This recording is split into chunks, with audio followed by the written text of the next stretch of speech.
پتھر مارتا ہے تو چاہتی جورت زمین کا ایک ڈھیر بن جاتا ہے، اور اسی کی میان میں اسی کی تلوار نکال کر اس کے سر کو اس کے تن سے جدا کر کے کہتا ہے کہ خداوند میں مسرور ہے، وہ تیرے دل کی مرادیں پوری کرے گا اپنی راہیں اسی پر چھوڑ کر یہاں پر نظر آتا ہے کہ داؤد نے اپنی راہ خدا پر چھوڑ دی، اور خداوند نے اس سے سب کچھ کرنے کے لیے توفیق دی، اور خداوند نے اس کے پتھر کو ایک گولی کی مانند اس کے ماتھے پر مار دیا، اور خداوند نے ہی داؤد کو توفیق دی کہ اسی کی تلوار سے اسی کے سر کو اس کے تن سے جدا کر دیا،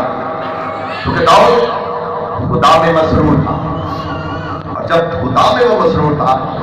تو اس نے یہ بہت بڑا کام سر انجام دیا۔ تاریخ میں لکھا گیا ہے، بائبل میں لکھا گیا ہے، قوموں میں چرچا ہے۔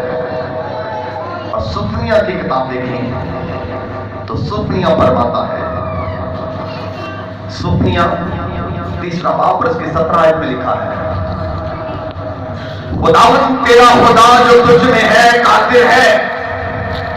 سفنیہ نبی فرماتا ہے کہ خداوند تیرا خدا جو تجھ میں ہے قادر ہے، وہی بچا لے گا، وہ تیرے سبب سے شادمان ہو کر خوشی کرے گا، وہ اپنی محبت میں مسرور رہے گا، وہ گاتے ہوئے تیرے لیے شادمانی کرے گا۔ اب خداوند تیرا خدا جو تجھ میں ہے وہ قادر ہے، اور کیونکہ وہ تیرے سب سے خوش ہو کر شادمان ہو کر خوشی کرے گا، وہ تیری محبت میں مسرور ہو کر گاتے ہوئے تیرے لیے شادمانی کرے گا۔ ابھی یہاں پر صرف انسانی مسرور نہیں ہے، بلکہ خدا جو ہمارا مالک اور خالق ہے وہ ہم میں مسرور ہے، اور اس واسطے وہ ہم مانگے یا نہ مانگے دن رات وہ ہمیں روٹی دیتا ہے، وہ ہم میں مسرور ہے، اس کا خیال ہم میں ہے، اس کا آنند ہم میں ہے، اس کی خوشی ہم میں ہے۔ وہ پتھر کے اندر کیڑے کو بھی خوراک دیتا ہے، کیونکہ خدا ظاہر کرتا ہے کہ میں دنیا میں مسرور ہوں، دنیا کے لوگوں میں، کیڑوں مکوڑوں میں، حیوانوں میں اور انسانوں میں مسرور ہوں۔ کہ خدا ہمیں مسرور نہ ہو تو شاید صبح کی روٹی شام تک ہمیں ملے نہ، کیونکہ خدا تو دنیا پر مسرور ہے،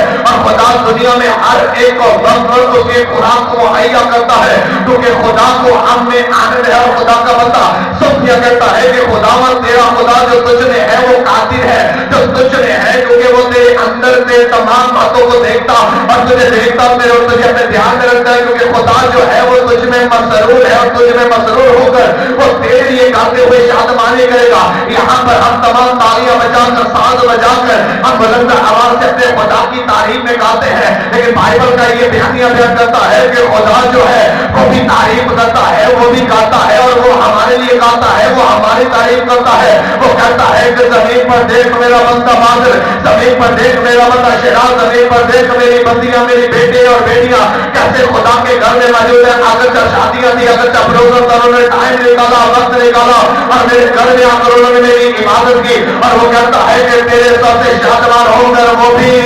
خوشی کرے گا، گاتے ہوئے تیرے لیے شادمانی کرے گا، وہ اپنے فرشتوں میں گائے گا۔ ہم زمین پر اپنے پیر بھائیوں میں گاتے ہیں،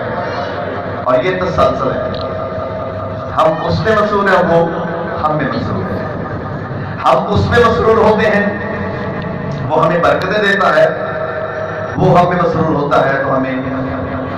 سب کچھ مل جاتا ہے۔ یہ سایہ بیان کرتا ہے۔